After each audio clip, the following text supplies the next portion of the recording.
Hello everyone, thank you for joining us for this second RFA webinar in our 2020 Request for Application cycle. My name is Carly Moore and I'm an Associate Program Officer at the Native American Agriculture Fund. We're really happy that you decided to take some time out this afternoon to join us. We want to make sure that everybody's able to hear the full webinar, so we would ask for a few moments, 2-3 minutes wait so other people can join, and then we'll start the webinar. Thank you.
Hello, thank you for joining the webinar number 2 in our 2020 Request for Application cycle.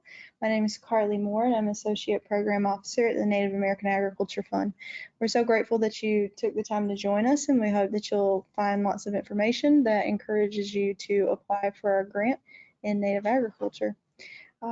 Just a few thoughts before we get started. You can ask questions at any time by typing in the questions box that you'll see in your GoToWebinar control panel.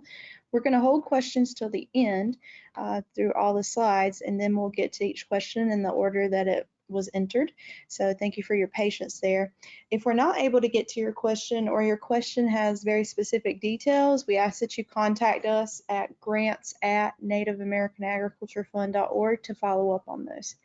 If you have any technical issues while we're here, you can send us an email and we'll be monitoring it to help you get back on the call. But ultimately, we're going to record this and have it available on our website tomorrow. So again, thank you for joining. And at this time, I'd like to introduce the Native American Agriculture Fund CEO, Janie Hipp, who will be giving an overview of our 2020 Request for Applications. So thank you, everyone, and thanks for joining us today. Carly, I believe you can hear me, and I think we're ready to go. So I wanted to start off the webinar today just to give you all also a brief message from us about COVID-19 situation. We were in the midst, as you were, of reacting over the last month or so. We keep tabs on everything happening within your communities, and we're fully aware of the challenges that you all are facing as well as us.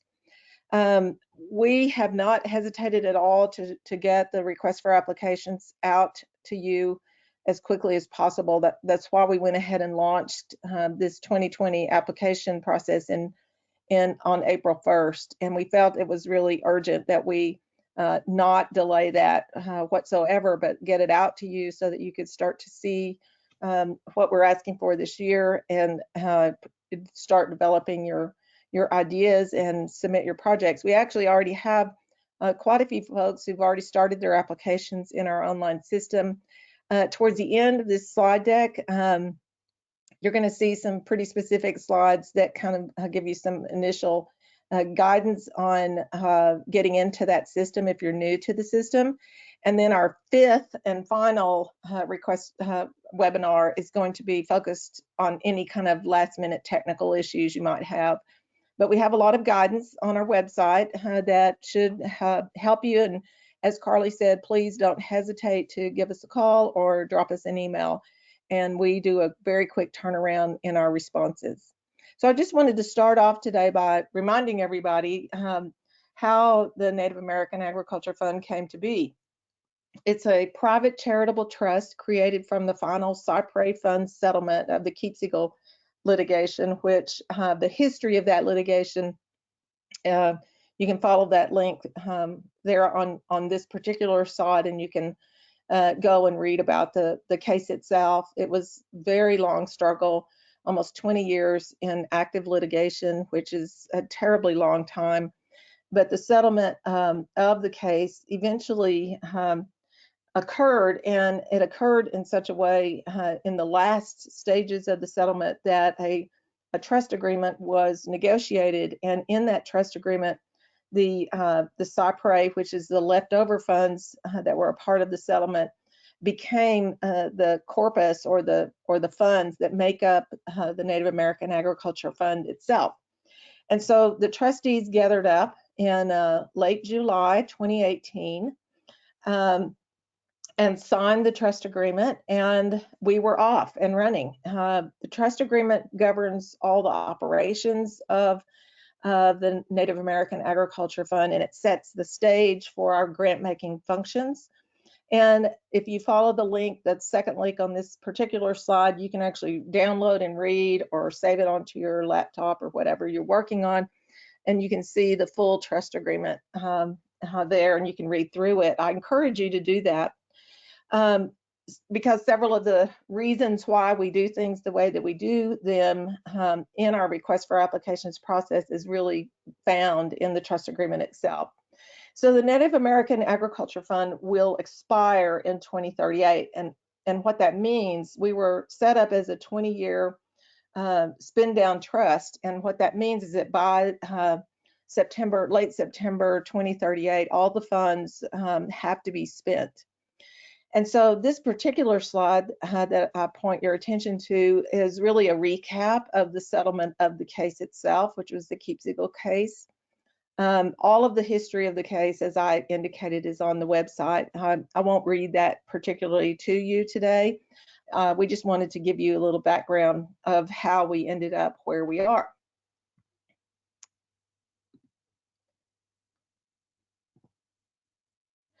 So when the funds were transferred to the Native American Agriculture Fund, and the funds were in excess of $260 million, the funds transferred in December of 2018, and then last year in early August 1st, we stood up our first request for applications.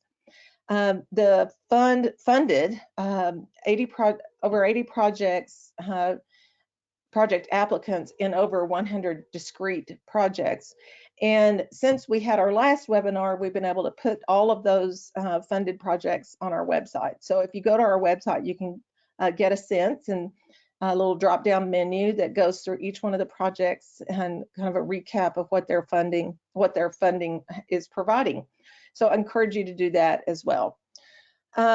We are going down the same path with a few changes in 2020 that we started on in 2019.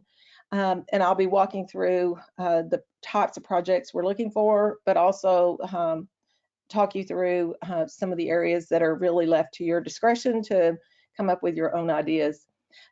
Future requests for applications may differ in scope or in the funding amounts that are allocated. Those decisions are made by the trustees themselves. And we have a survey that's on our website all the time. We never take it down, and we look at it at least every month, and it informs how we work with you to really craft requests for applications and keep things moving forward. So the trust agreement in section 7 really outlines the trust's mission, NAAF's mission. And it says that we shall make grants to eligible grant recipients, and I'll go into that in just a minute, to fund the provision of business assistance, agricultural education, technical support, and advocacy services to native farmers and ranchers to support and promote their continued engagement in agriculture. What the work itself, the business assistance, ag ed, technical support, and advocacy, it needs to really be focused on what native farmers and ranchers and fishers and harvesters actually need in order to be successful and promote their continued engagement. The funds have to move through eligible grant recipients, and I'll go through that in just a second, but those are described in section 8 of the trust agreement. This slide shows you our current trustees. I'm not going to read them through to you all, but it is an all-native board, and I'm a citizen of the Chickasaw Nation, and so many of our staff members are citizens of their own tribe. So we believe we have a great set of folks working on your behalf and working to get these missions accomplished. This slide has the timeline for this year. We released the request for applications on April 1st. The deadline or the request for application period is 60 days. It closes on June the 1st, but I'll explain in a minute. We have allowed for 2 weeks until June the 15th to really work with you all if you have some special needs that require a little bit of flexibility in terms of pushing your application into the system. And I'll go through that in just a minute. We've already had our first request for application webinar. This is our second. The other ones coming up are May 7th, May 21st, and May 28th. That last one being around technical issues. But again, don't hesitate to reach out in between. We're open and ready to answer your questions at any time. So because of the unique circumstances we're all in during the COVID-19 situation, we've added that 2-week flexibility period to ensure that you can submit and be considered for funding. What we're asking you, though, to do is get your application started as soon as possible. I always tell people that because, you know, a lot of folks wait till the last minute, and I've been guilty of that myself in my past lives, but please get in there and go ahead and start working through your application.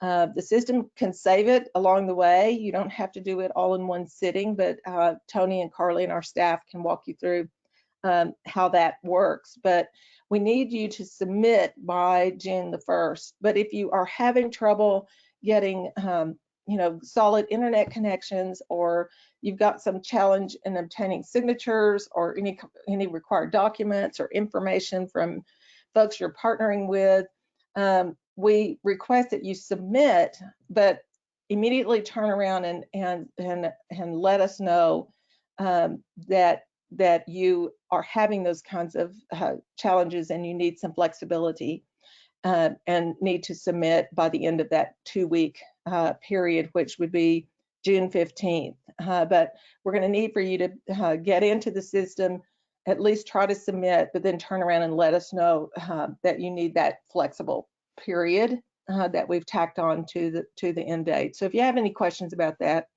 don't hesitate to drop us a line. Here are the eligible grant recipients. I really kind of need to draw your attention to that because our trust agreement only allows us to provide grant funding through eligible grant recipients. And those are outlined. There's 4 different kinds, and I'm going through them right now. The first are 501c3 nonprofit organizations. Those have to have received their 501c3 tax exempt status that's granted by the Internal Revenue Service. But if you're a startup 501c3 or it's not been achieved as yet, we can still provide funding to you, but we have to do it through a fiscal sponsor.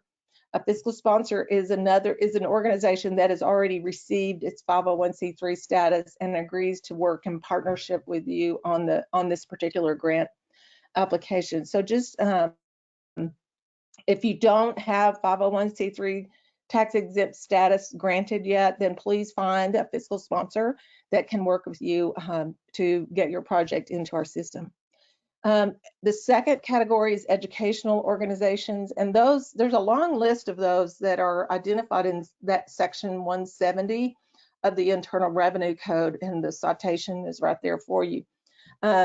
Tribal colleges obviously are educational organizations.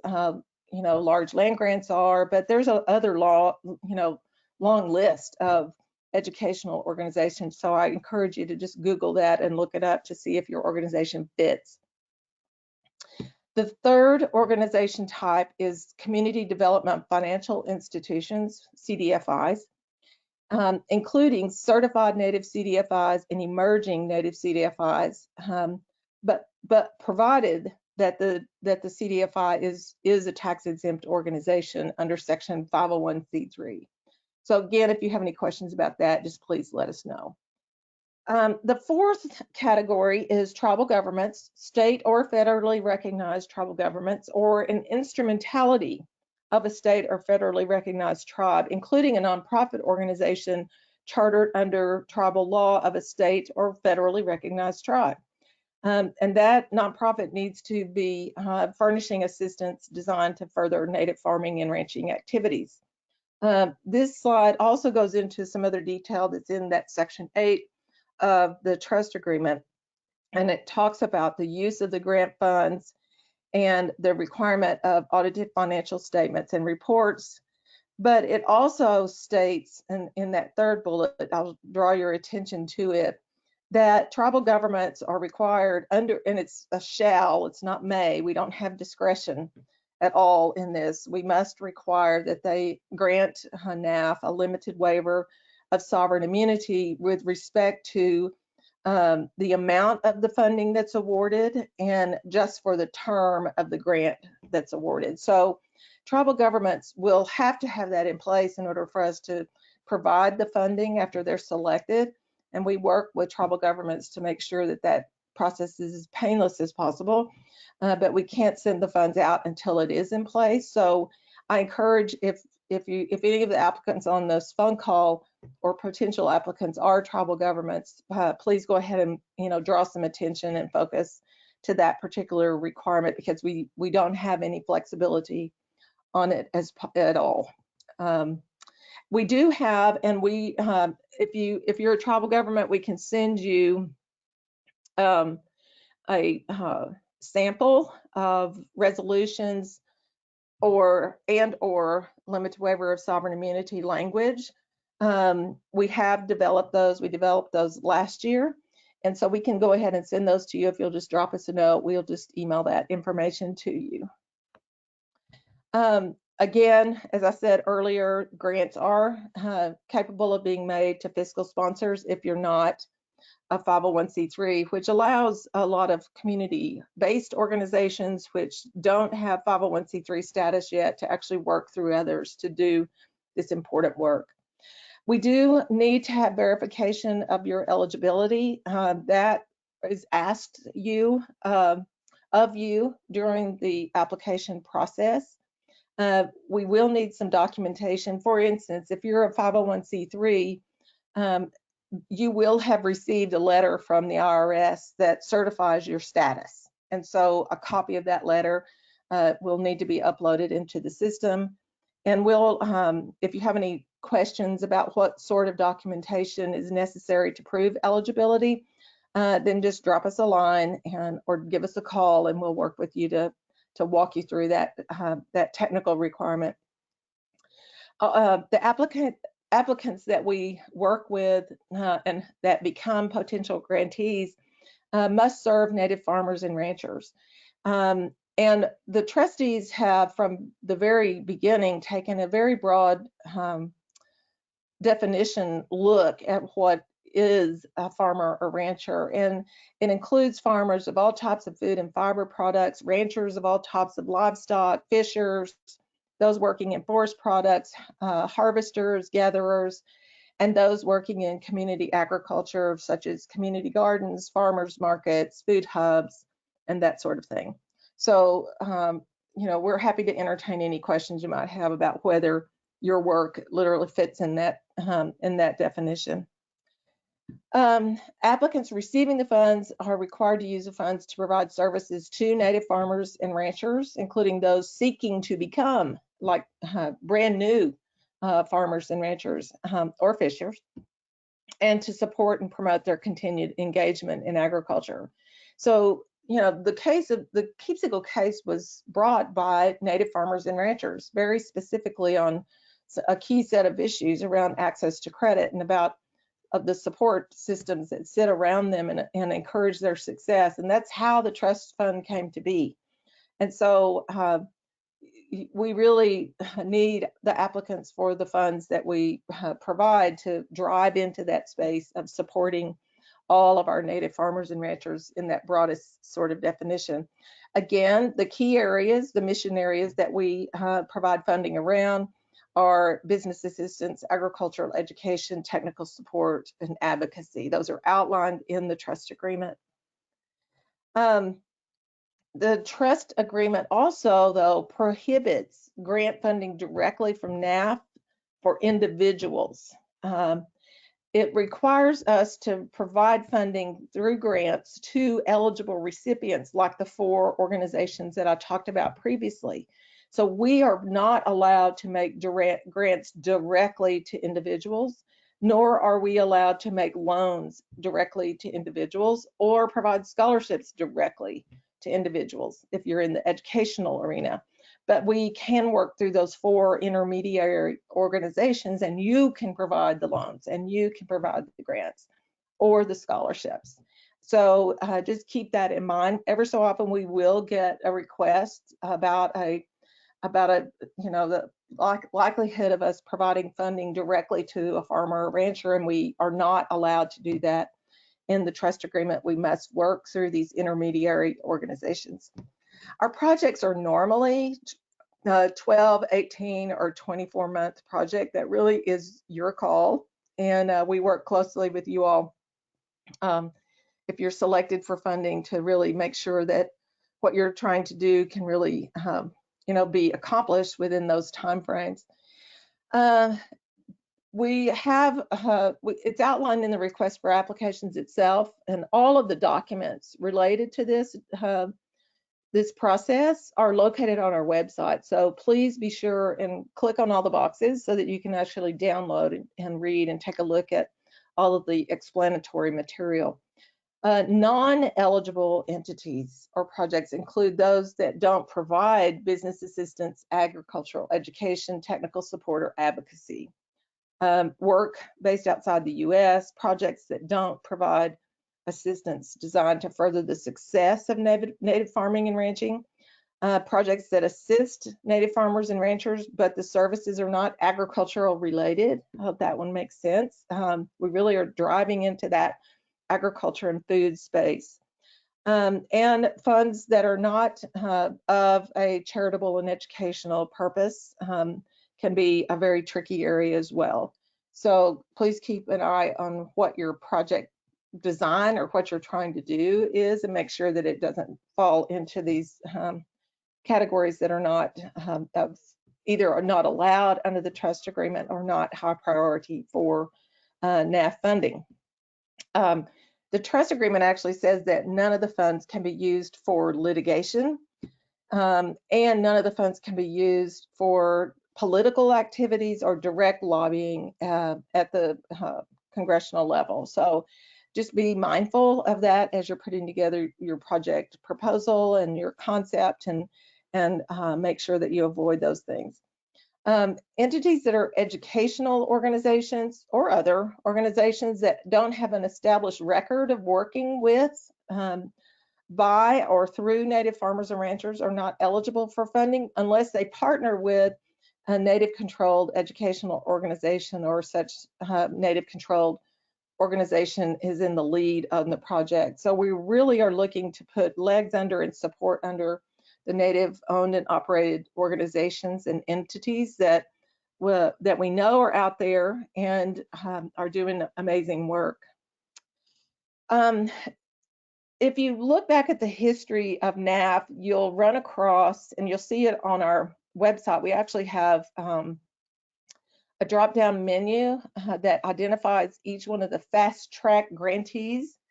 There was a separate group of over 30 organizations that received various amounts of a pool of $38 million that were considered fast track grantees. They actually received their funding prior to NAAF actually being created. They were set up through a separate process and approved by the court involved in the Keep Siegel case. So when you hear the term fast track, just go, if you're not familiar with who or what they are doing, just go on our website and you can see a drop-down menu. But the fast track funded grantees are not grantees of NAAF. They happen in another process. But the fast track folks and their organizations are eligible for the 2020 request for application process as they were in 2019. The 2019 grantees from NAAF are also eligible for the 2020 application process. What we ask you to do, though, is if you are a fast track or you are a 2019 grantee, please specifically think about projects that would not be projects for which you are currently receiving funding. They need to be projects that are either new or that are continuations of the work that you've already started and have underway. If you have any questions about that, just drop us a line. And we ask all of our applicants to really consider and think deeply about if there is anything that they could add to their project that would really kind of drive at the issue of access to credit, because access to credit was really the central issue involved in the Keep Siegel case that brought about the purpose and the reality of NAAF. And so we always are looking for projects that drive into the heart of improving access to credit for Native farmers and ranchers. Like we did last year, we're doing it again this year. We encourage folks to consider combining focus areas, combining mission areas like business assistance plus technical support or business assistance plus agricultural education. Mix it up and please be creative. We are always looking for value-added agriculture projects because value added, which is really the act of taking a raw agricultural or hunted or gathered product and then adding value to it, is really a huge area of potential growth for Native farming and ranching and food systems, kind of country, U.S. wide. And I think it's really important that we always keep an eye on what we can do to help promote value-added agriculture, which can take on many forms, and we're happy to entertain questions about that. We will fund educational and advocacy projects that ensure solid information is provided to kind of underscore any policy changes that we think might be important to do to help Native farmers and ranchers. And what we want to do, particularly on the education and degree programs, if you will, for Native students, we really are wanting to support their continued growth, no matter how old they are, in educational, career development, professional development, certification, technical skills, all of those things that can be really important to food and agriculture and long-term careers in this space. So we want to keep our eye on that and make sure that we have focus on educational opportunities, but really having those kind of drive into the agriculture space as well. So for this 2020, it's gonna, if you did this last year, it's gonna look very similar. But if you're new to it, just hang with us and we'll walk you through it. We have 4 primary targeted areas that we're seeking funding applications for, and then we have 4 specific special emphasis areas. We did that last year. We're doing it again this year, but with a slight shift on some of the special emphasis areas. The targeted projects, really, if you think about it, they are targeted to the eligible entity type. 501c3s, educational institutions, CDFIs, and tribal governments. We set aside a pool of funding for each one of those types of projects. And then we set up special emphasis areas, and they're listed here. There are 4 of those: traditional foods, food sovereignty, agricultural extension, advocacy, and youth programming. But if you're interested in the youth programming piece, please know that we have a separate application process just for youth programming. And there's a reason why we set it up separately, and I'll get into that in just a minute. So let's start with CDFIs. For CDFIs, we're seeking funding applications from those who either currently provide agricultural lending or are starting to see a demand that arise for native farmers and ranchers who are coming in and wanting agricultural lending or access to credit. They're not required to identify any particular percentage of the available pool for any particular activity. Just know that we need for you to have some sort of demonstrated lending activity, or can talk to us about the rise in demand for loan products. You can apply for funding for loan products, which would be just sending money out the door through loans to producers, or you can apply for technical assistance, or both. So just keep that in mind if you are a CDFI. We have a pool of $4 million that's been set aside this year for to fund projects for CDFI eligible entity categories. There's no set limit on the amount of total available funding for any one project, but please, no applications for in excess of the pool. One of the things I'll share with you very candidly in this webinar is we are painfully aware that the CDFIs are always in need of capital, lending capital. And one of the things that we're doing every day, every week, every moment that NAAF is in existence is we are going to do our best to partner with other organizations, with other funders, with the private sector, with whoever we can find who can actually help bring more lending capital into our CDFIs that are eligible entities under this fund.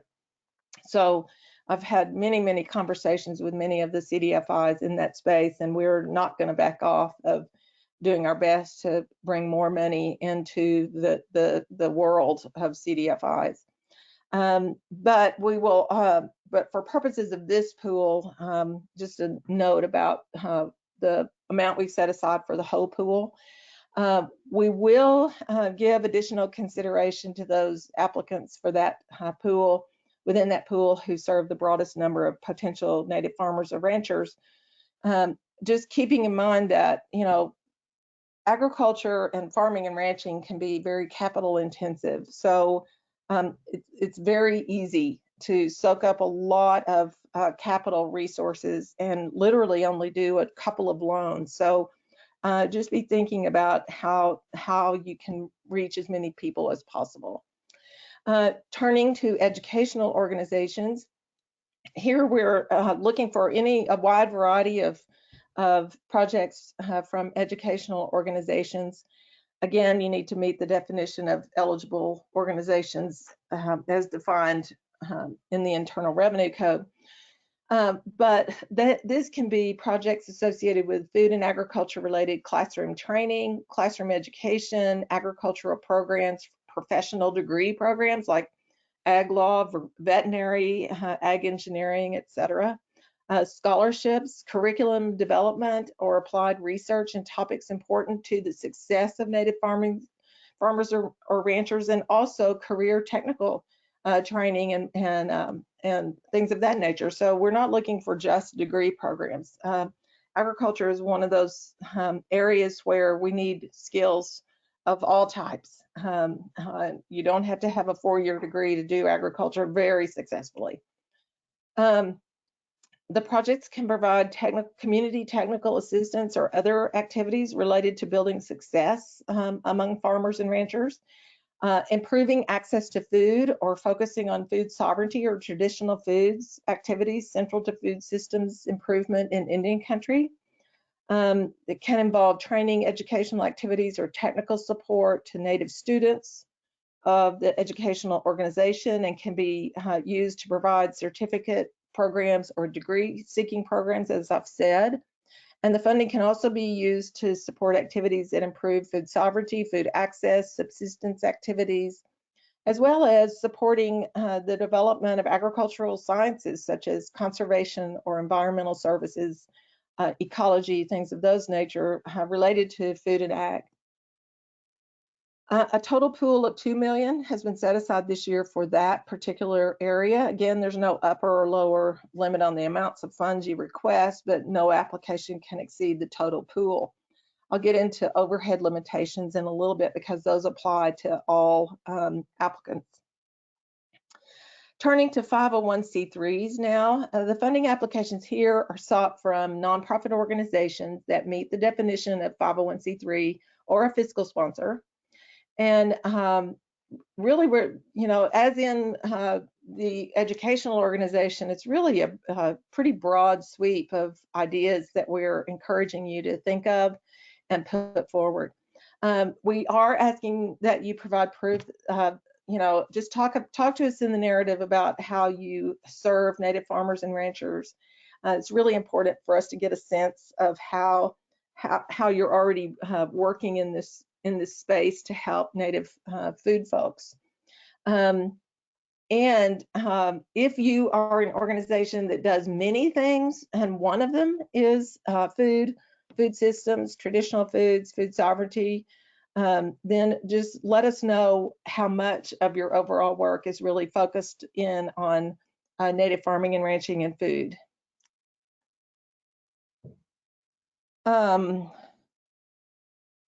Again, these organizations can seek funding for any type of project, business assistance, ag ed, technical support, or advocacy that is allowable and I talked about in this RFA, or things that we haven't mentioned. So please read through that section of the RFA very specifically, and we encourage you to be creative about how you can go about meeting the needs of Native farmers and ranchers. Again, if you're a startup or a community-based organization without 501c3 status, we encourage you to get to looking quickly now at who might be your fiscal sponsor. We inserted some language into the 501c3 area, but you'll also see it if you read through the RFA itself. You'll see it actually inserted in multiple areas. So we wanted everyone to be thinking about projects that could sit in the space that's identified in this particular slide. And this is something that all Native agriculture should be thinking about anyway, but it really is very much in the front of mind right now as we're all dealing with the impacts of COVID-19. And so we are asking you to think about planning activities to regionalize or localize food systems that support Native communities, economic analysis to determine total impacts and food systems solutions as a result of COVID-19, pandemic disaster access response and contingency planning for Native food systems, resiliency planning for Native food systems, intertribal cooperative efforts within regions to bolster Native food systems that affect multiple tribes, response plans for coordinated food production, planning for cooperative or coordinated food purchases within regions, and similar projects. Because if you think about what COVID-19 has shown us, is this whole area of planning for resilience and really thinking about things in a not just a local effort, but a regional effort, and how we can work with each other to improve our food systems really is also very much hand in glove with helping our food people, the native farmers and ranchers who do this as their life's work every day. So you're going to see a similar language in other categories that we identify in the request for applications. Carly, I think you're going to have to help me advance this. There you go. Oh, can you go back one? Yeah. So for 501c3s, we have put forward a pool of $3 million available for projects in this category. Again, no upper limit on the amount of funding for any particular project, but the same sort of limitations on not asking for the entire pool, just for one project is important. Now, turning to tribal governments.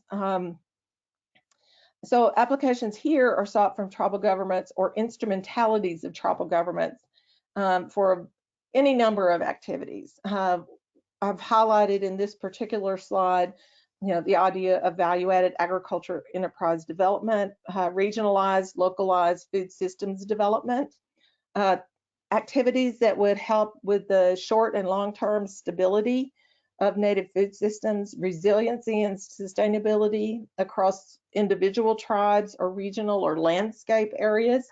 Those are really, similar to some of the language in some of the other eligible entity categories, but we brought it forward here in projects that tribal governments might put forward. For value-added projects, it's really important to get your numbers right. So feasibility studies or the securing of architectural, engineering, legal, or other technical advisors for future agricultural enterprises is important to think about. In addition to those value-added projects, we also are looking for the exact things that I talked about with regard to 501c3s, and they apply with educational organizations as well.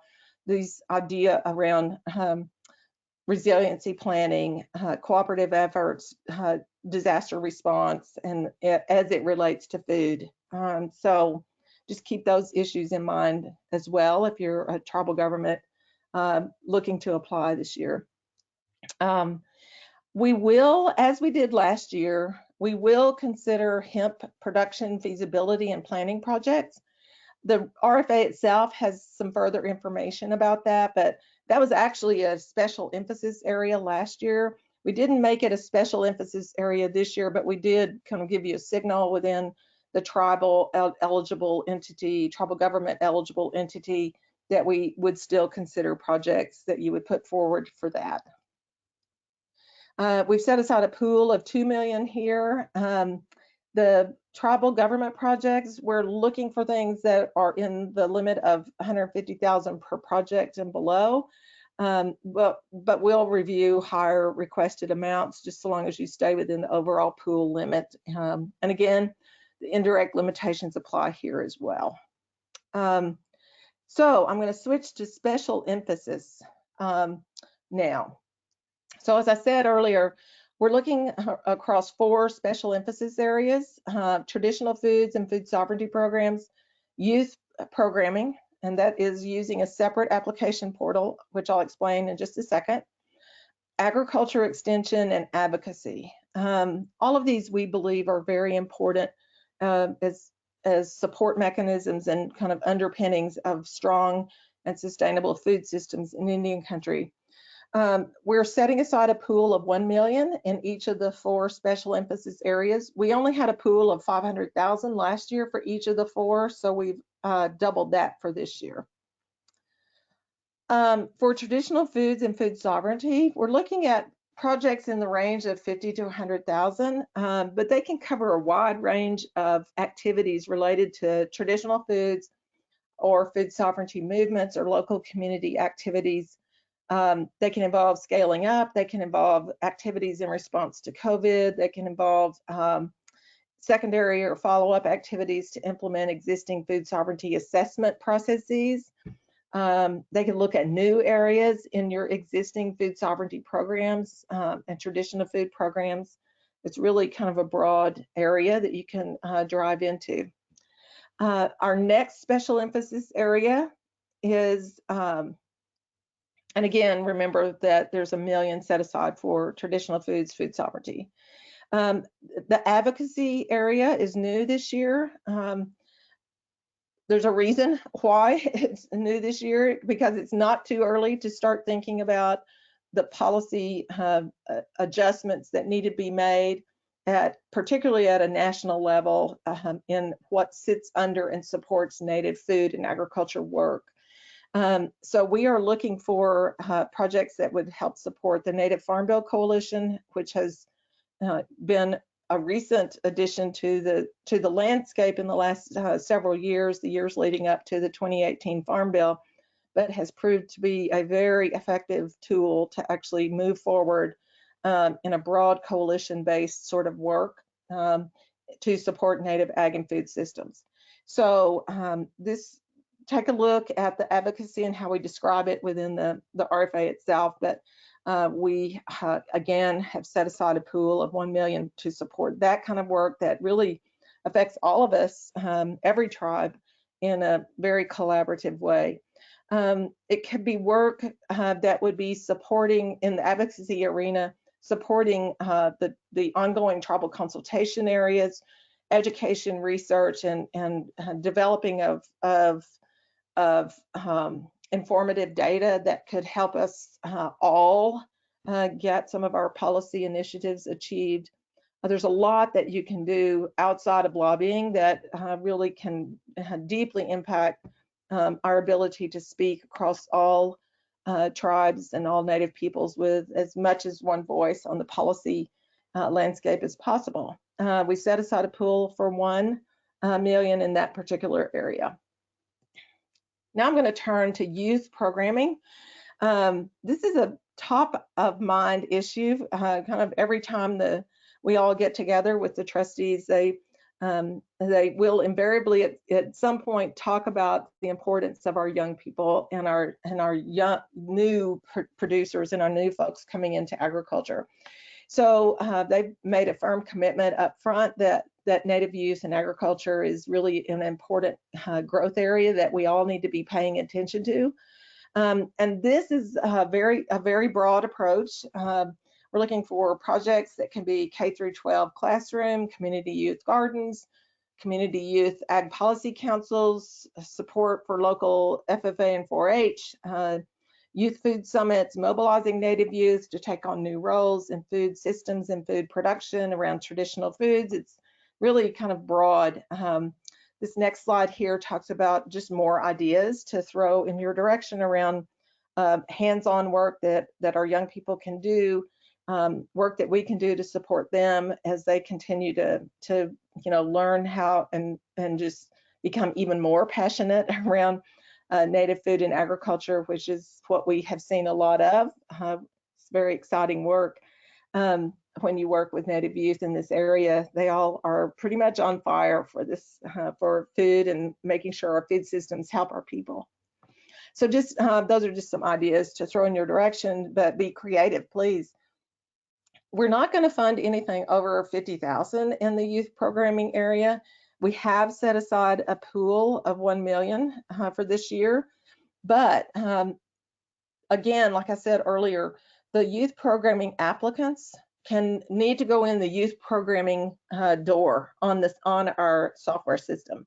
We've set up a separate portal for those applications to come in, and we also are going to leave that door open.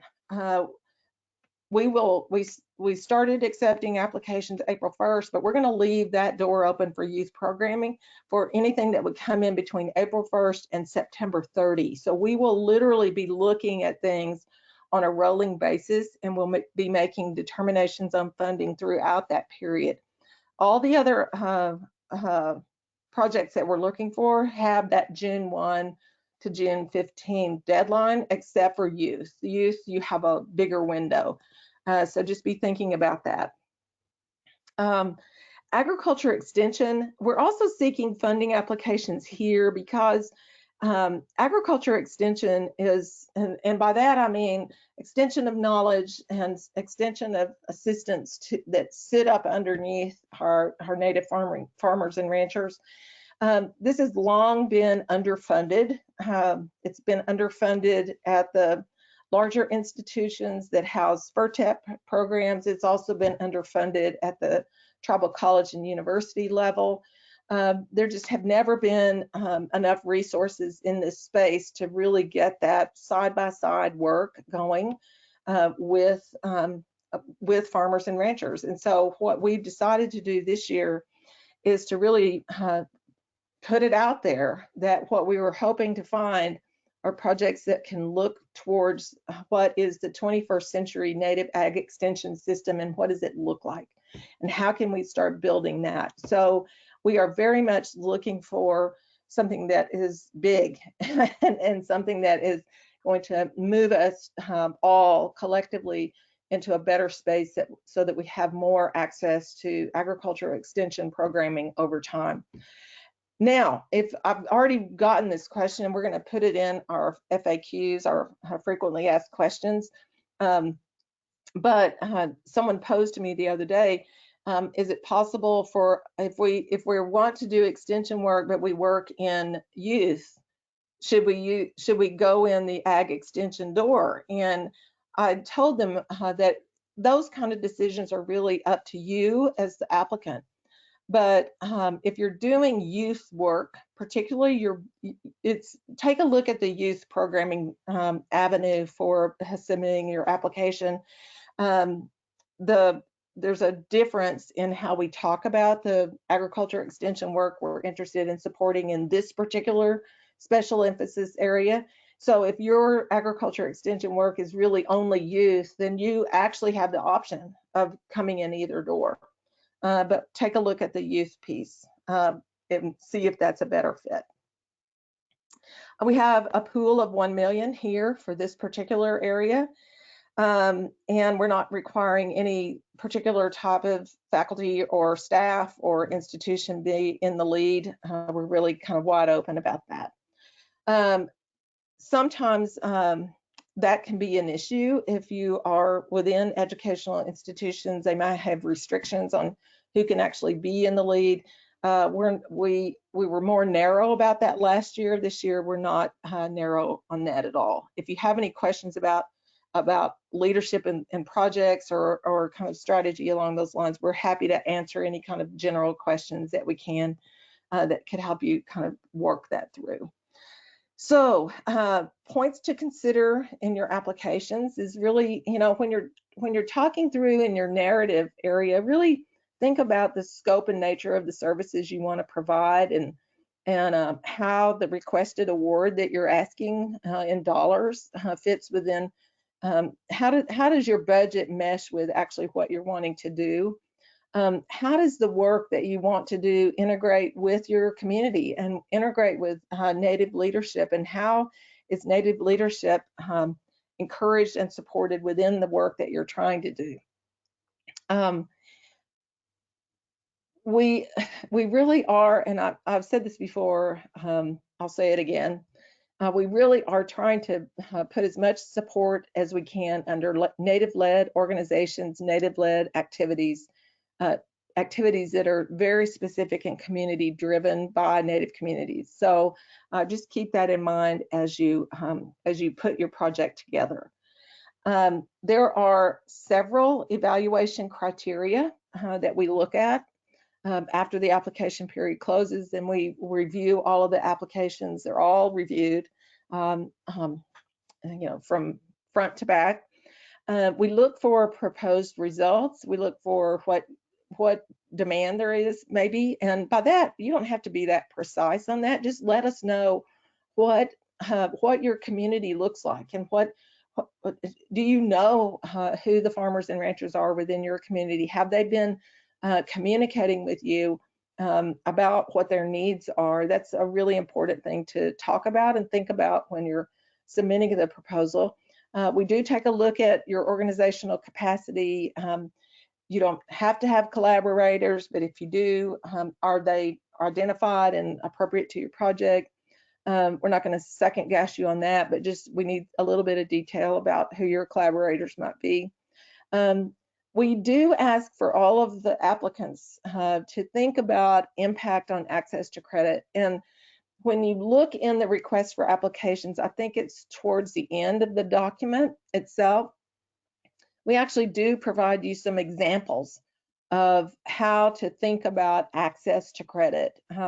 It's not just providing loans, it's actually getting folks ready to be in a successful lending relationship, and credit repair and financial education and financial training, and very in the weeds farm and ranch and fishers financial analysis. It can even be market planning and risk analysis. So there's a lot of ways to talk about access to credit. So just think about that piece of the puzzle when you're doing your application. If you've got any questions, just be sure and ask them of us early on in the process. We do look at evaluation and how you're going to evaluate what you've done and or what you're planning to do. We do look for innovation.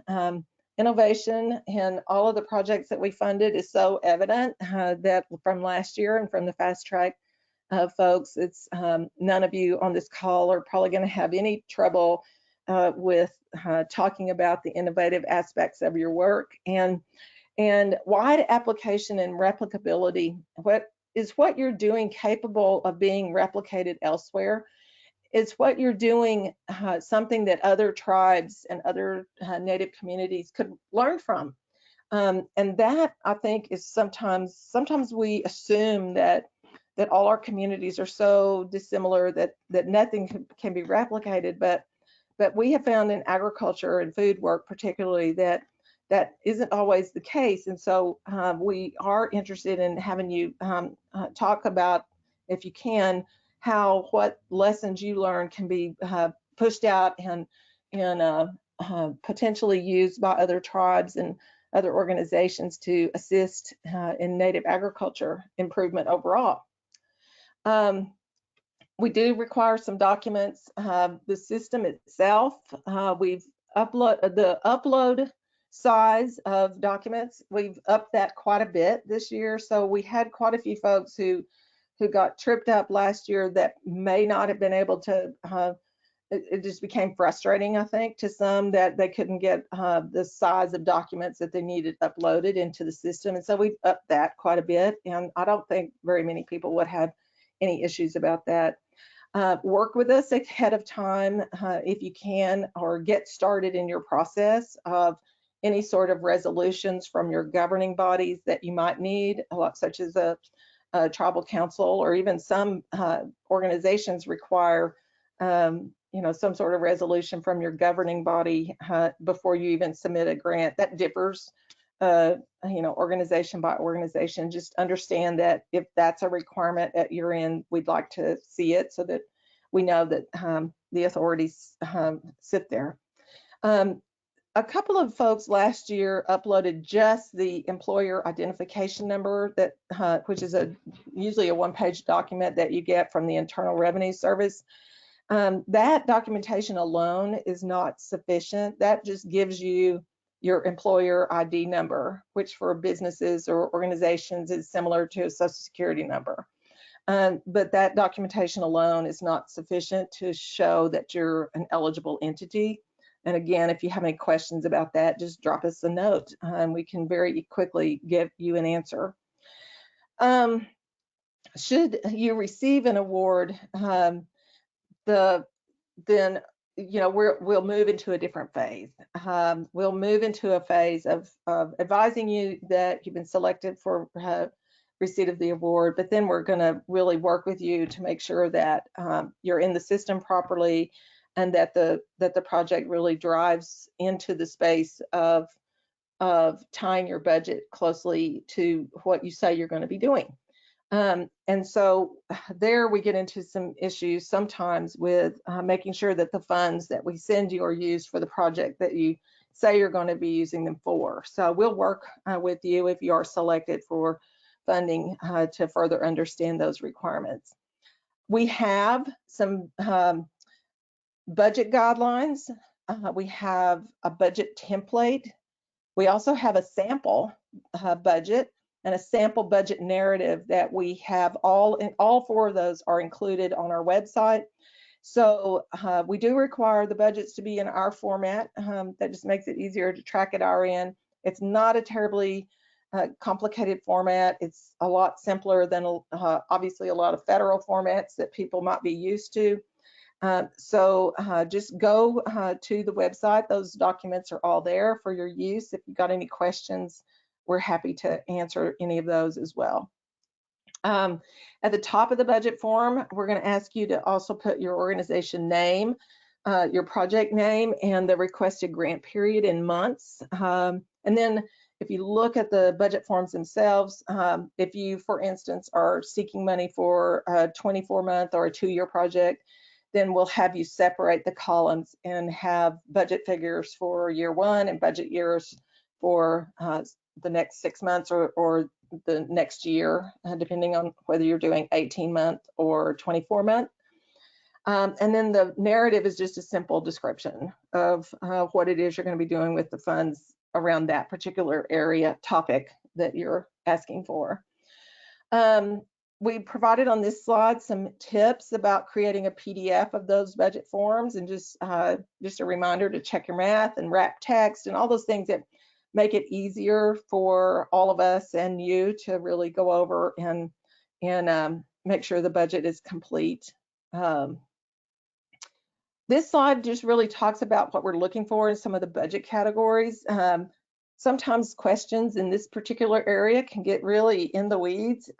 We've tried as best we can to make our budget documents and our budget templates and instructions as kind of high level and not in the weeds as possible. We really trust our grantees and we trust our applicants to be able to use the funds appropriately and follow their own budgets that they've laid out for themselves. But here are just some categories with descriptions of that might guide you in how you think about what kind of items to put in your budget for your project. We will do intermediary funds, as I said earlier, re-grants, loans, scholarships, you doing the loan, scholarships that you would provide other people.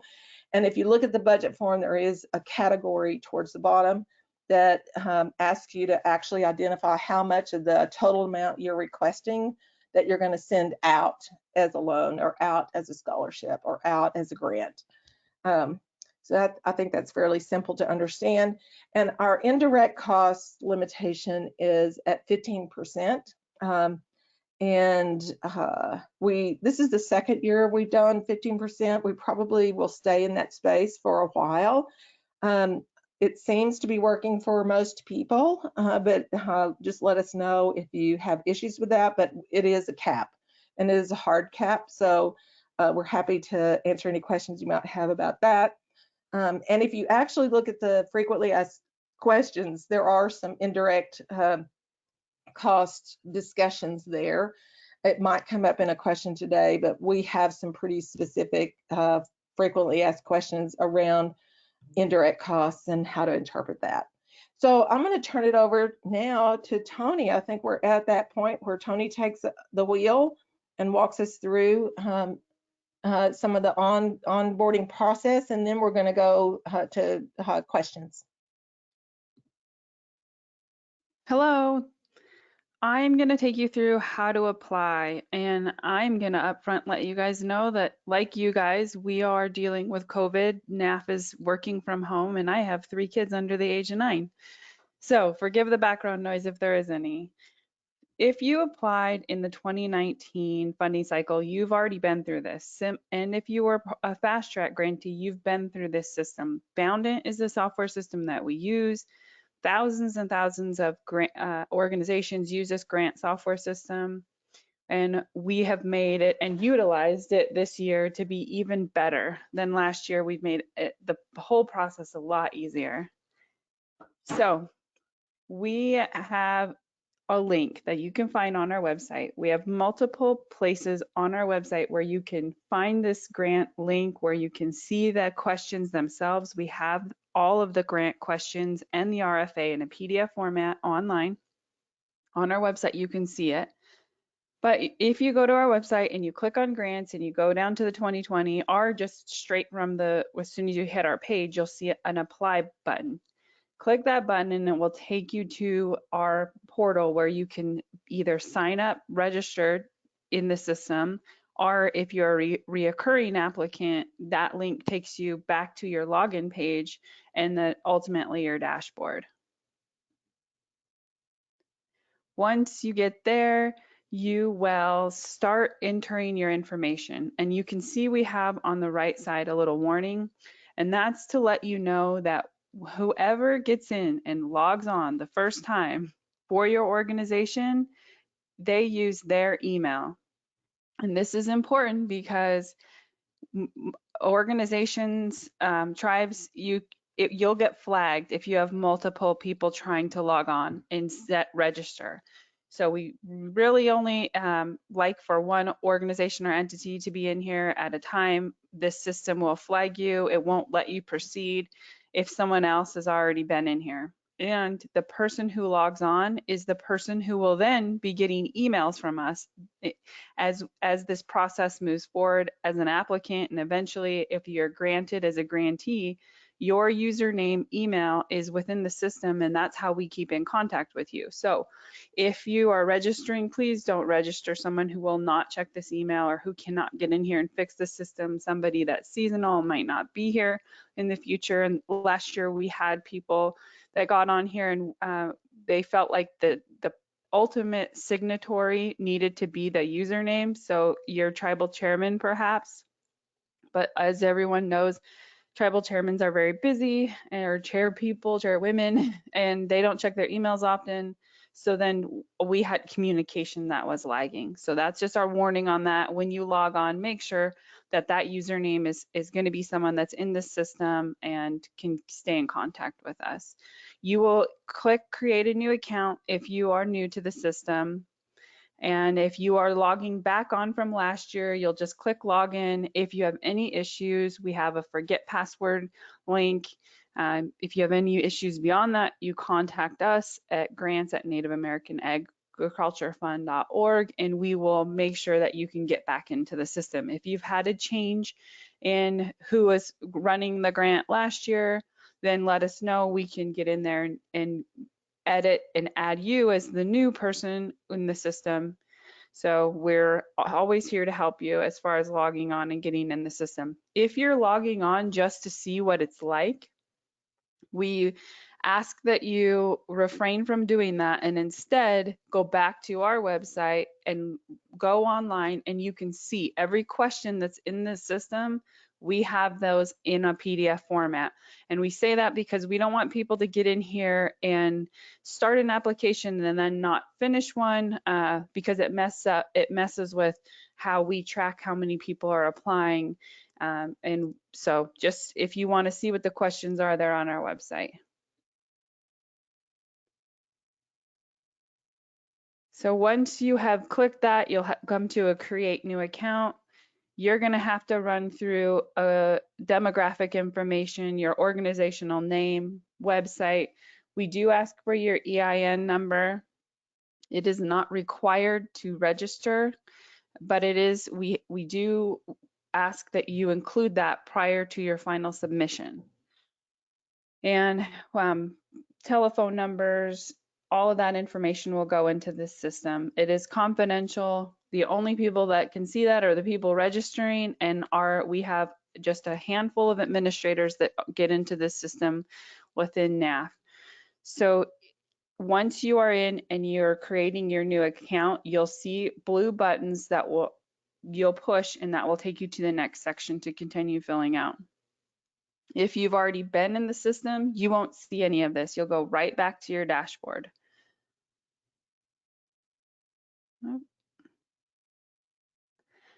After you have filled out all that information and your username, again, our our signing authority. We want that person to be the main point of contact for this grant. Last year, we think that it was confusing because it said signing authority, and we've changed that to, and we've added some instructions to let you know that this, we're not asking for, you know, whoever within your department, if you're an educational organization, your dean, they don't need to be in here. It needs to be the person, a grant manager, or a staff person of your agricultural department for your tribe, the person who's actually going to be the project involved with the project. Those are the people that we want in here filling this out. We do have a place for 2 people to be in the system and to receive correspondence from us. So you'll see that as well. You'll have organizational information that you'll enter next. Additional account information, this is where you'll enter some more of your organization's information. Underneath it, you'll see project contact information, signing authority questions, signing authority information, and then you'll create your password. Once you have done that, you will get an email, and we encourage you to go back and check your email to make sure that everything was entered properly, because again, the way that we communicate with you moving forward is through this system. We do have a listserv on our website, but our listserv is separate from our applicant email information. So we need that to be correct. You can continue the application without checking the email, but we encourage you to confirm that the email went through. Then you'll move forward and you'll push continue, and that will take you to the application page. Here again, if you are a former applicant, you won't see this. You won't see all of the application information that I just went through. You will just see a dashboard, and your dashboard will show you where you can apply. Up on the right-hand corner, you'll see multiple processes. We call our grants processes. That's the terminology that this grant software uses. So when we talk about a process, we're talking about a grant. The 2020 process, the 2019 process, the youth process, those are all separate grants. So when you're in your system and you see process of link for 3 different processes, if you're 2019, you'll still have access to your former application, and you'll see that. If you're new, then you'll just see the 2020 general RFA and the 2020 youth RFA. But once you get, if you're a new applicant, you'll see the apply button. You'll click the apply button, and it will give you an option to apply for the general or the youth RFA. Again, they're two different processes, 2 different grants, but it's for the same fiscal year funding. Like Janie said prior, there is an extended deadline for the youth into September, and they'll be reviewing those on a rolling basis, but both of those have to be filled out separately. After you have filled out all of your project information and your project financials, you will then have access to the questions. This is when you log on and you go to the apply button. These are the different sections. These in gray are called groups. These are the groups of questions, and depending on how many projects you're applying for, when I say projects, I mean the special emphasis areas, you will have more groups, more boxes that show up with additional questions, because each project you apply for has to be done separately. They'll have their own budget template, their own budget narrative. So the first set of questions are just your background questions. We have demographic and questions, and then we'll ask project specific questions, and we'll have a required upload button. When you go to upload, all of our uploads have to be in PDF format. We have included live links in our website this year, so you'll click that link of a budget template or a budget narrative example, and they will automatically download to your computer. If you are not applying online, you can download those on our main website. You can review those on our main website as well.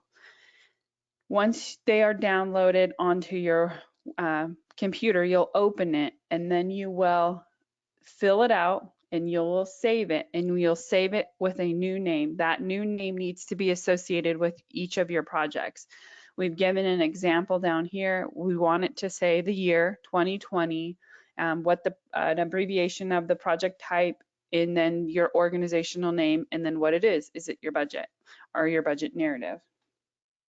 Then you will go back, and the next question under the question or under the instructions that provide you these live links is the upload button. You'll click that and you will upload your budget template or budget narrative into the system. Similarly, we have a couple sections that are further down in the application process that require uploads as well. We have some optional uploads. Like Janie said, you can have a partner in this process.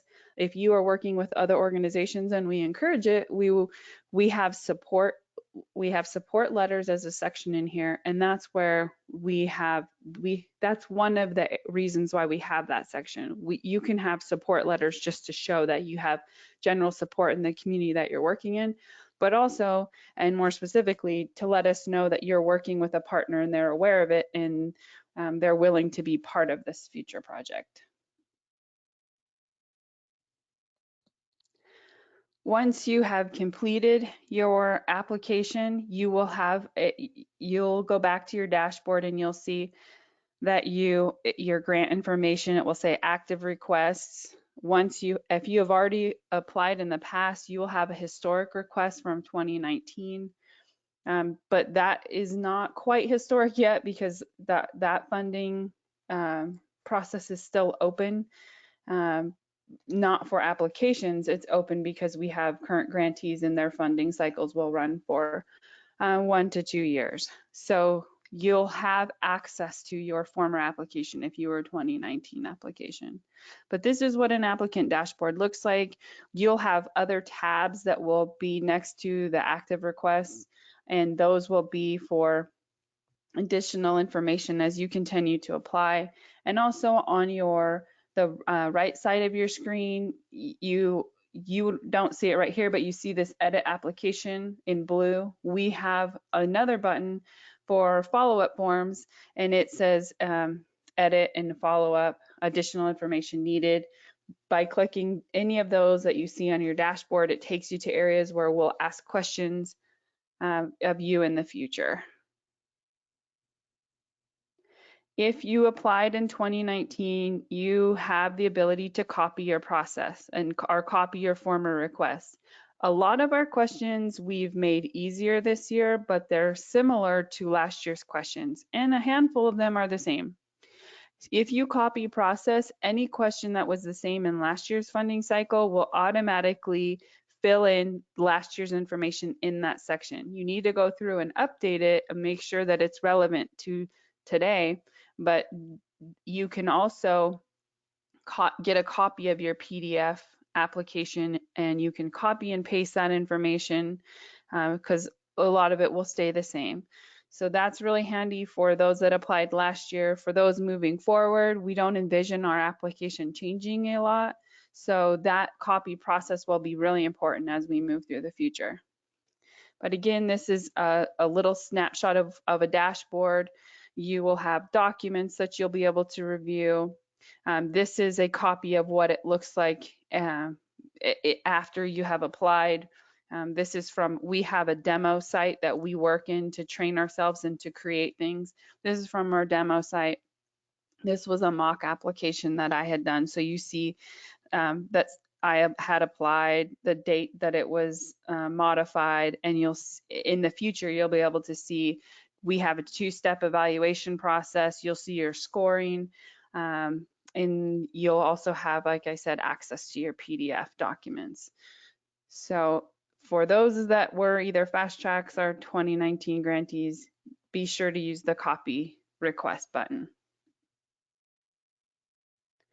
Our critical dates are that we launched this 2020 cycle on April 1st, that we're closing on June 1st, 2020. We do have a 2-week window for those affected by COVID-19 as an extension. We need that request before our closing date. and that flexibility period closes on June 15th. Here is our website where you can find the RFA, the Q&A. You can, and our technical assistance is found at grants@nativeamericanagriculturefund.org. That email account is checked at least twice a day. And we have a really extensive logging system on making sure that we get back to you if you have a question. Although we prefer online applications, we can accept paper applications. They do have to adhere to all of the requirements and restrictions of the online application. And as I mentioned multiple times, you can find that paper application, all of those questions on our main website. And that information will be sent to our address. It's Attention Grants Team, 530, and the address is 534 West Research Center Boulevard, Suite 220, P.O. Box 1427, Fayetteville, Arkansas 72701. And those applications have to be postmarked before our closing date. We do have 3 more webinars, and that last webinar will be focused almost exclusively on Q&A. We had one last year where we focused on Q&A for the last webinar, and that ended up being a very helpful resource for everyone that applies. If you don't want to listen to an entire webinar, you can log on, register, and just log on at the end. Usually the last hour is spent on, or half an hour to hour is spent on Q&A. And the Q&A is really helpful because oftentimes a question that you might need answered, somebody is going to ask us. You can ask those questions, as Carly said in the beginning, or in the chat, in an email, or you can phone those questions. And our phone number is 479-445-6226. Again, 479-445-6226. And that line is open Monday to Friday, 8 to 4 Central Time. And you can leave a message. And again, our communications team is really great. We made sure that we answered questions in a very timely manner last year, and we kept a good record of when people called, what type of questions they were asking, who within our team was responsible for answering those questions, and how long it took us to respond. So that's the end of our slideshow. Janie will now hop back on and we'll start our Q&A. Thank you guys and good luck.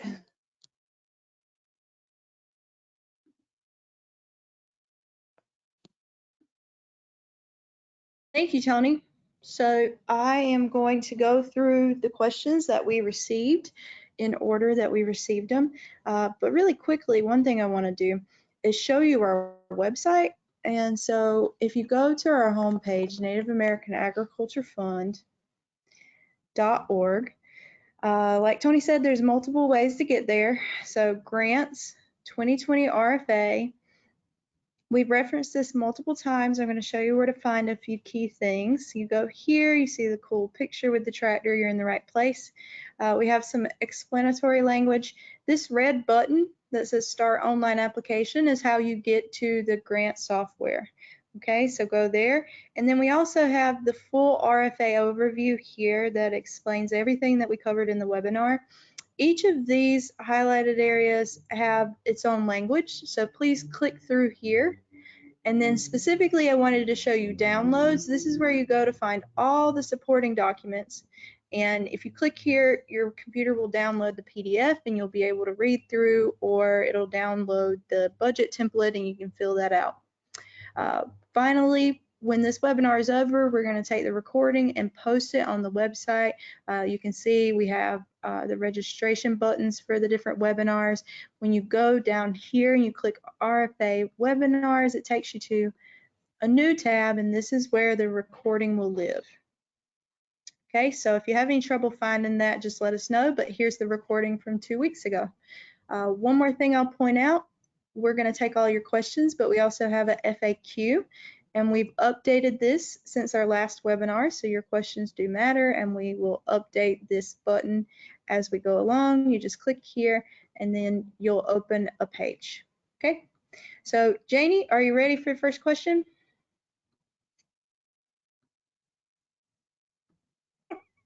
I am. I couldn't get myself unmuted. That happens sometimes. No. Okay. So, and please continue to send us questions as we go. The first question is, can a for-profit organization partner with a qualifying nonprofit organization to pursue the 2020 RFA? You could, but the nonprofit organization has to be the applicant. Okay, thank you. We have two questions about the limited waiver of sovereign immunity. The first one says, how many tribal governments actually give the limited waiver, and why do tribal governments need to waive their tribal sovereignty even if it's limited? So that's a pretty simple answer in both respects.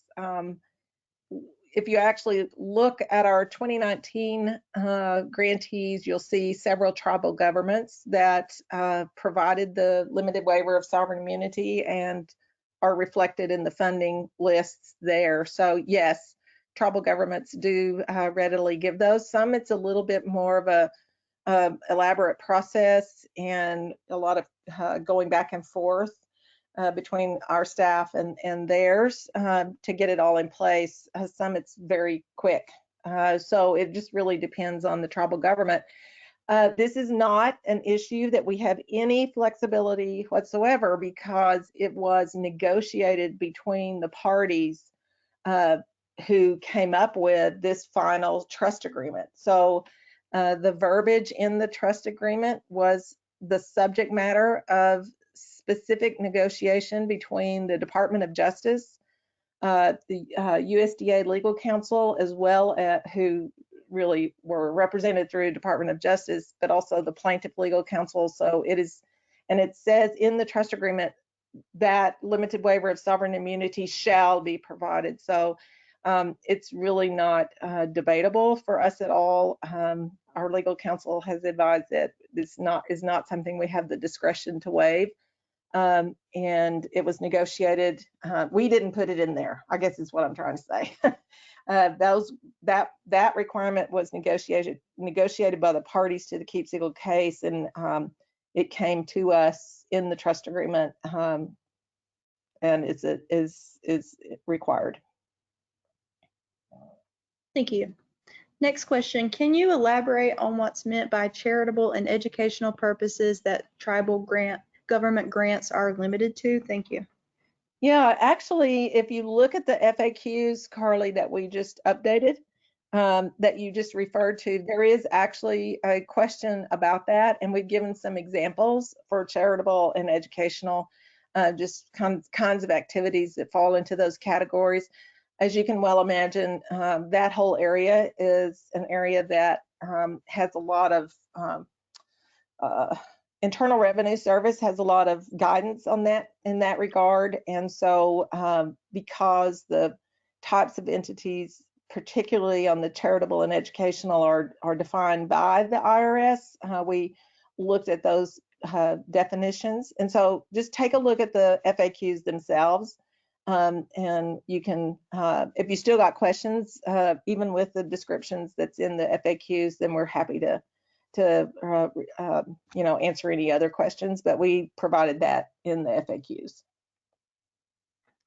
Who do we talk to about construction projects like a community greenhouse or hoop house? Or are these types of structures even considered under the broader definition? Yeah, we've actually funded those kinds of activities before, and the fast track grantees actually receive funding for those types of activities. So you would just need to include them in your budget with the budget narrative, and then we'll consider that as a part of the project. So here's a question that I know the answer to. It says, would you send us a copy of the resolution around the sovereignty issue?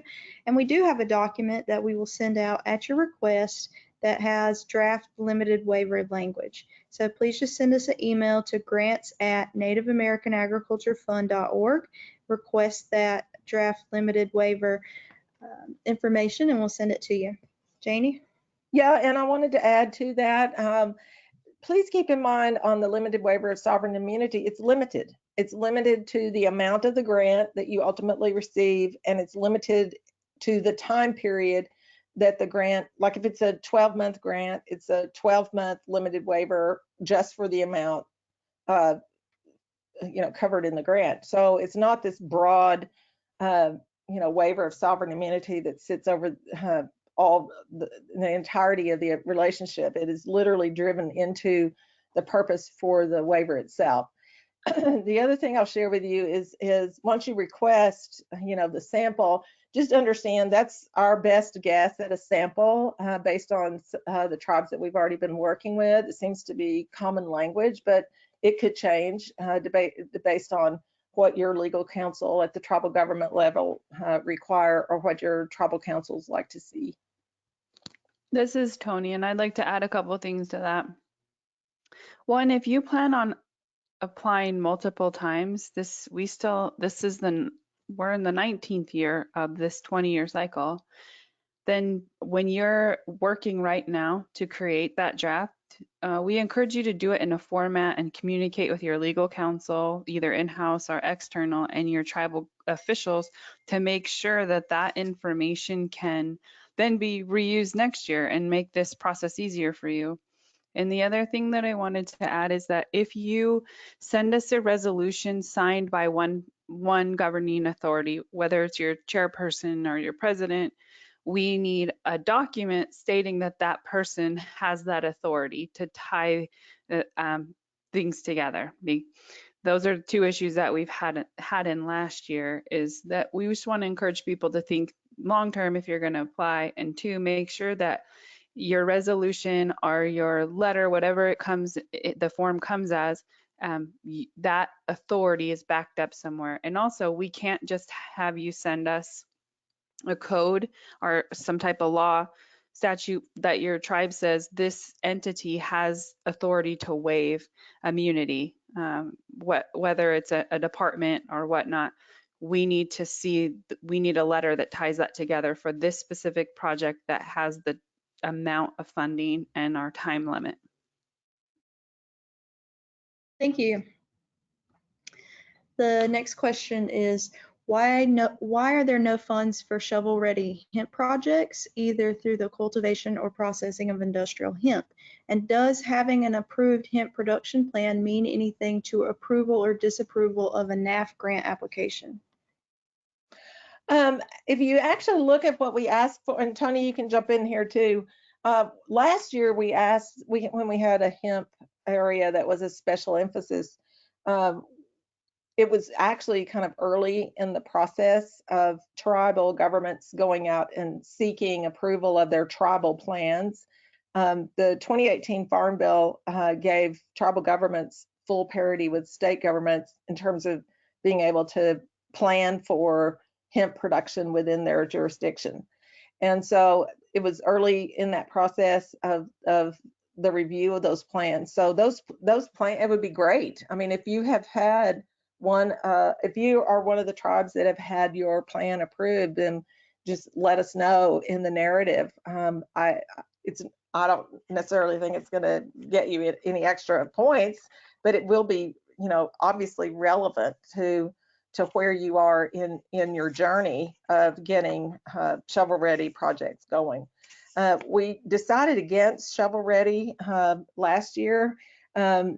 I think it's the costs associated with actually starting production and moving into harvest are going to be substantially greater than the process of planning for that, or running numbers, or running feasibility studies, or even starting the first steps of becoming shovel ready. So we're happy for you to entertain those. But I would imagine probably pretty quickly your desires for funding levels are going to outstrip what we'd be interested in funding. But please go ahead and include it if you will. And if you've had your tribal plan approved, just be sure and let us know, because that's a really relevant point to make in your narrative. For those that are trying to do any type of shovel ready, that's going to be in the tribal section of the application, and that's going to be value added. So that's really going to limit who can apply in this round, given that the USDA's only been approving in this last year. So you would have had to be a 2014 Farm Bill recipient that was in the 2014 Farm Bill. A handful of tribes were given the authority to start growing then. So it's those that have already started. Moving forward, we do know that we're going to get more applications that request more shovel ready, but those of you that just got approved recently, you're not technically shovel ready. You're now in your first planting season. So we'll look for that in the future, but in the meantime, we also do legally need to see that the laws within your tribe, that you have complied, that you have received your certifications in order for us to fund you, because we as a nonprofit entity cannot get into any legal trouble because we will lose our nonprofit status. Thank you. Point. What kinds of value-added projects would you consider or have you funded in the past? Could you ask again? What kind of value-added projects will you consider, or do you have examples of projects you've funded in the past? Actually, if you look at the definitions, we actually also in the FAQs that we have already posted, and then we added some language too. We actually go a little bit deeper into the types of things that people seek funding for, not just from us, but from USDA or elsewhere on value added. It really can run the gamut. We invariably always get a question on these webinars about whether agritourism is considered value added, and it is, but that's just one example of many. Turning my favorite one that I always go to when I can't think is strawberries to strawberry jam. So think about it in that level. If you're taking some raw, like fish you caught and turning them into a different product, or packaging them in a different way, or labeling them as a branded product, all of those things add value to the raw commodity, the raw product. And so it really is pretty broad. But you can also take a look at not only the 2019 grantees, because there are some value added ones in there, and just look at the kind of brief descriptions, and you're welcome to reach out to them and talk to them about their projects. But also take a look at the fast track grantees, because there are several value added types of activities that were funded in the fast track process that happened before we took over. And Google, that's always good. Next question. What's the recommended average grant award? We're all over the waterfront. If you actually take a look at our 2019 grantees, you're going to see a wide variety. So I don't know that we have any recommended levels, particularly unless they're stated in the request for applications. And you can see some people come in for very small budgets and some people come in for larger. It just depends on your project and what you're trying to accomplish and what your scope is. So just take a look and see. If you still have questions about average size, you know, I think that's the best place to look, honestly. But we're all over the waterfront. I think for us as reviewers of these grant applications, in our last funding cycle, we had areas where there was a pool of you know, say 2 million, and somebody asked for 2 million. Which is fine if that's what there's a need for it, but it's not likely that we're going to give an entire pool to one person. So please, when you're putting in the amount, look at the amount in the RFA attached to that section. As Janie said, each area has a certain cap. For value added, for tribes, it's 150,000. So be cognizant of that limit, but also look at the different areas. Maybe you're going to apply for tribes value added 150, but you're also going to apply for traditional foods 70, or whatever amount that was. Last year it was 75,000. So keep that in mind. And like Janie said, some people only applied for a little bit. There were some applications last year where we were like, this is an amazing idea, this is a great project, but they only asked for a quarter of what they could have asked for. And so think about the limits in there and the capacity for you to do what you're going to do in that project in the 24-month time frame of the grant. Yeah, and Tony, I wanted to add too, because it got me to, when you were talking, it got me to thinking, sometimes projects are really, and it depends on how you set your project up. Sometimes projects are very capable of being divided into phases, like a phase 1. And you might have in your mind that this is a $600,000 project, but if you actually break it up into phases and come in over a period of time in phases, you might find you're more successful to really keep after it in chunks and not try to have the entirety of the project come to you in 1 year, particularly if projects can't be accomplished in 1 year. Sometimes projects that you have in mind, you're going to spend a year doing this and maybe the next 2 years doing that. Think about phases. I've used that in my own grant writing past, and it tends to be pretty successful. Just a thought. You don't have to do that, clearly, but just a thought to keep in mind. Thank you. And I just wanted to add that you can find all of these categorical limits or pools available in the overview document available on our website. Next question, is food safety and grower training allowed? Yeah, food safety is really, really important. Particularly if you're taking, it's important regardless, but if you're getting ready to actually sell your agricultural product into a marketplace, then the food safety piece is really important. And that that would be a technical skill and technical information, because food safety is very technical. That would be just fantastic to provide to native producers all over the country. So yes, food safety is included. Next question comes from an educational institution. It says, are internships and apprenticeships eligible for funding? Yes, and I think if I recall, we funded some last year. Okay. Is any of this funding federal COVID funding, or are you allowing activities in the grant to solve COVID issues? Yeah, if you remember, I actually talked a little bit about some of the resiliency pieces that are several slides back. It's included in the RFA in several different locations. So yeah, we are definitely looking for COVID-related recovery, if you will, or resiliency activities that COVID is hitting all of us very hard, and our food systems very hard. And so absolutely, please think about that.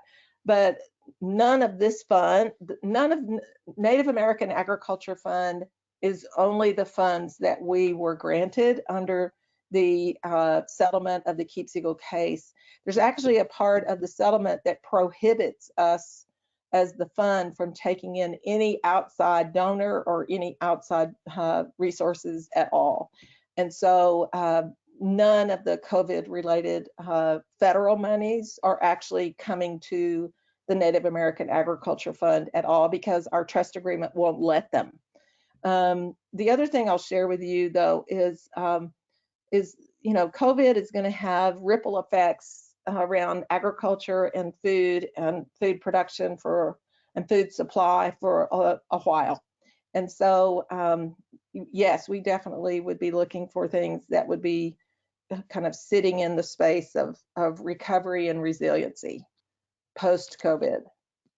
And to add to what Janie said earlier in the slides, we do ask a question this year where we ask if we can kind of, if you are willing to let us share your project with other funders. Although we can't accept funding, Janie has been working with large and small foundations for very long time and has a great relationship, and she often has organizations and nonprofits come to her and trust, and they say, we want to support Indian country, how can we do that? This is a way for us to shop your application to those entities, and that is in a question in the application itself. Yeah, and the other thing I wanted to thank you for remembering to say that, Tony, but I also wanted to remind everybody too, because we get this question all the time. The Native American Agriculture Funds are not federal. They left the federal government in 2011. And so you are more than welcome to use any Native American Agriculture Funds that you receive in a project as federal match for another application that you might have back at USDA or some other federal department. The funds we provide you can be used as federal match. Of course, you got to make sure you still do what you say you're going to do with regard to us, but in-kind match is commonly used, particularly at USDA, and our funds can be treated as a match to federal funds. Okay, so our next question is, what are the organizational financial reporting requirements?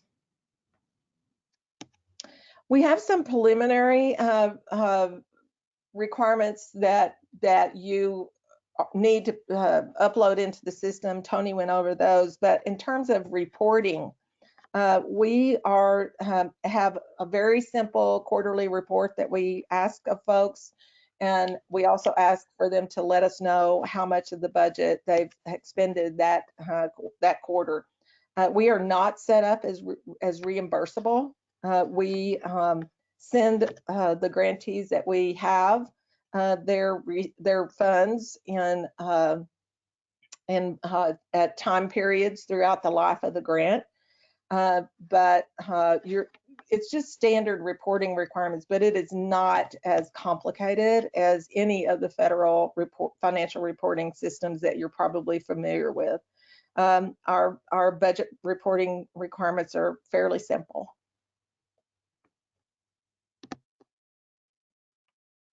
But we do require them. Yeah. May we apply for multiple youth projects? That's a very interesting question. There's nothing that prohibits you from doing that.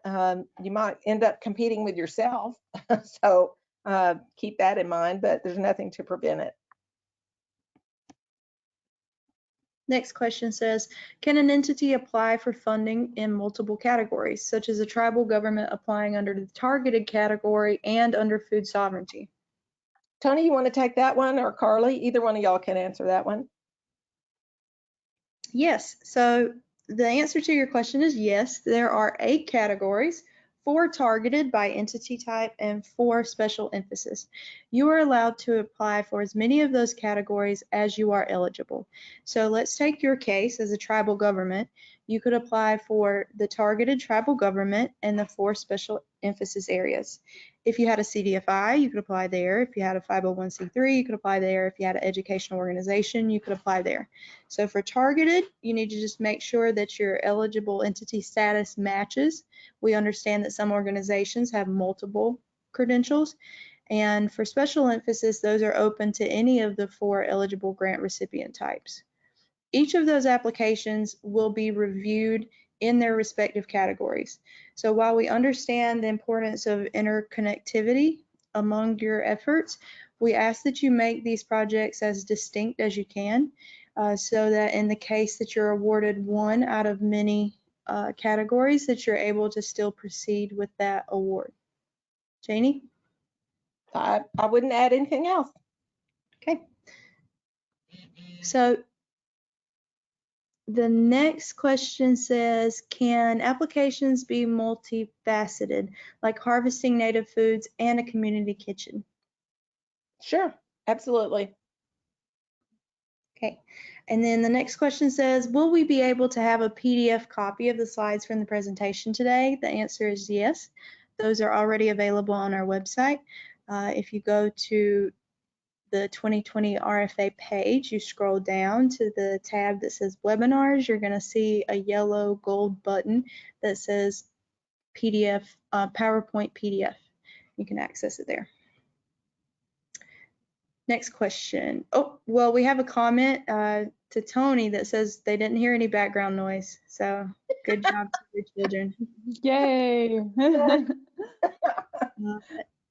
The next question is is, Carly, we can fix that, I think. oh yeah, we can invite them in.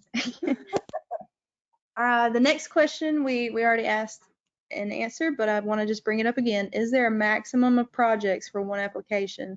The answer is no. You can apply for as many categories as you are eligible.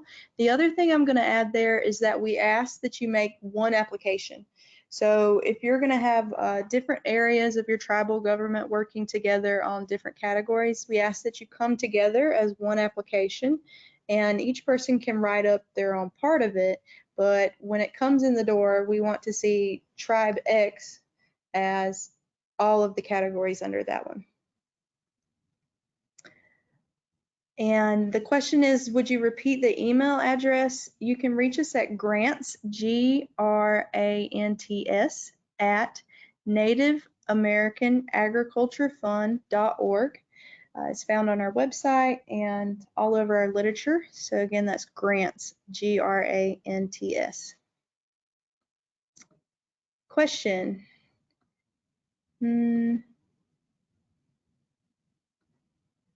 Oops. Okay, did I hear correctly that the limits on tribal targeted funding are between 50 and 100,000?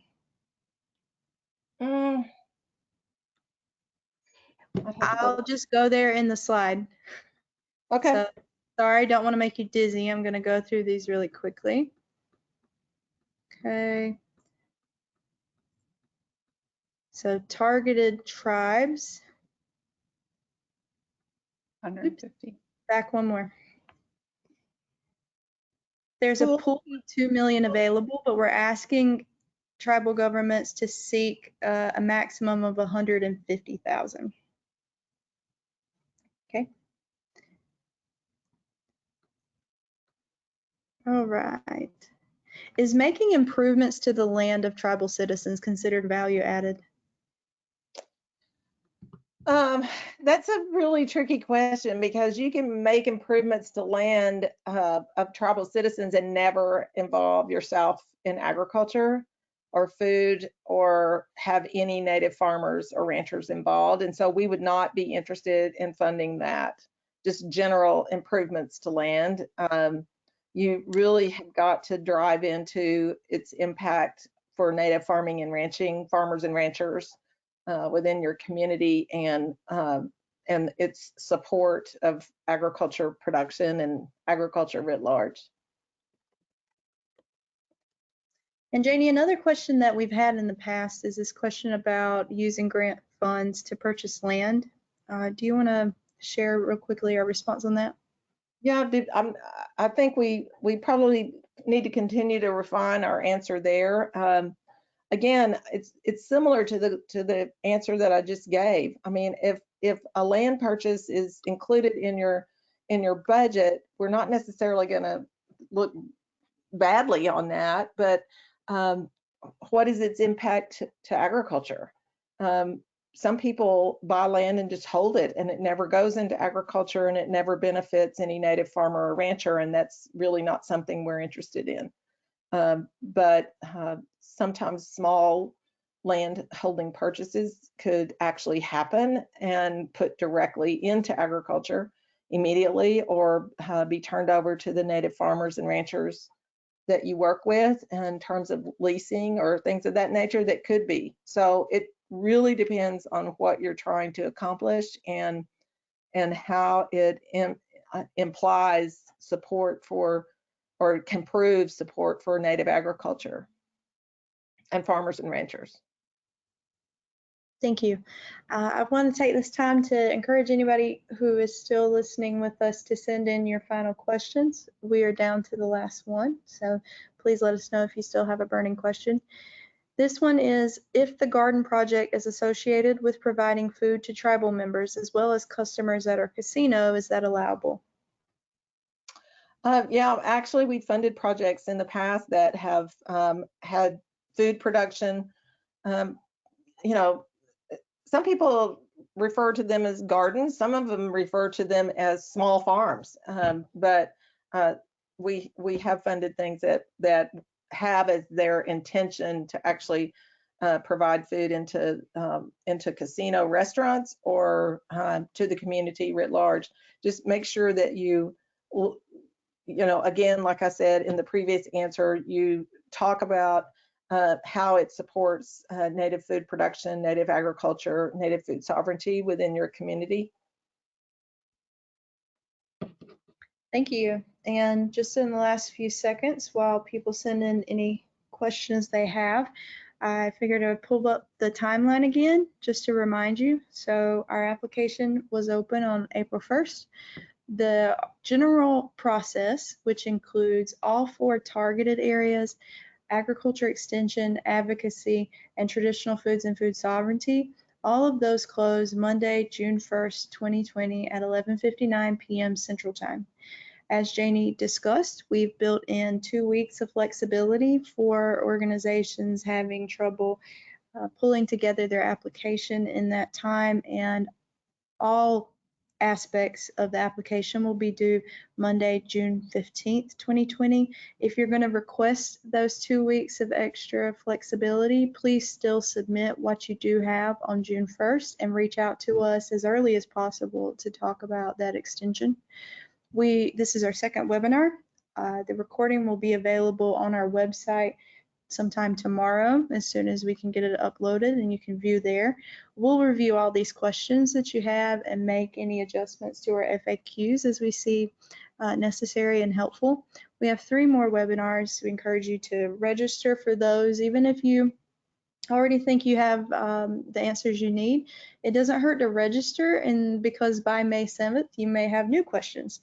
So the next webinars are Thursday, May 7th, Thursday, May 21st, and Thursday, May 28th, all at 2 p.m. Central Time.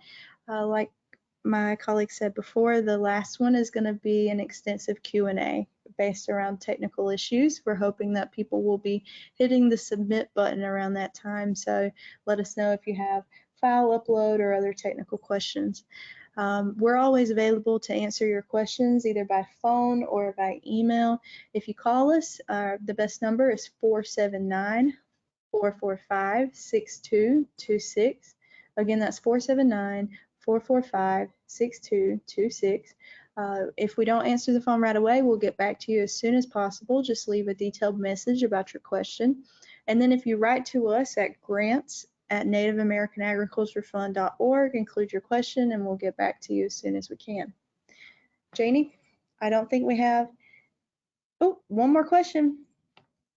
If we applied for the Keeps Eagle grant in the past and were not awarded, do we log into that application or do we start anew? I think It depends if they were fast track or if they were 2019. Okay, so if you were a fast track applicant, you need to make a new account with us. If you were a 2019 applicant, you're going to use your same username and password that you created last year to get into the system to start your 2020 application. If you have trouble logging in and the forgot password application doesn't work for you, just let us know and we can reset those things pretty quickly.